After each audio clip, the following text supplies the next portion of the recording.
தங்க காசு செப்பானது, வைரக்கல்லு உப்பானது, நல்ல உள்ளம் செஞ்சதெல்லாம் நாலு பேருக்கு தப்பானது.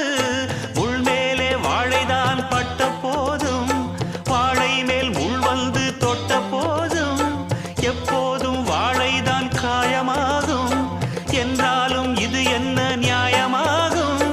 என்ன தாரியுமா, என் பாவம் புரியுமா? என்ன தாரியுமா, என் பாவம் புரியுமா? எல்லாமே விதிப்படி நடக்குதடா. தாங்கல்லியே ஆத்தா உன் சொல்லுதான், தாங்கிக்கிட்டேன் இப்போ நான் கல்லுதான்.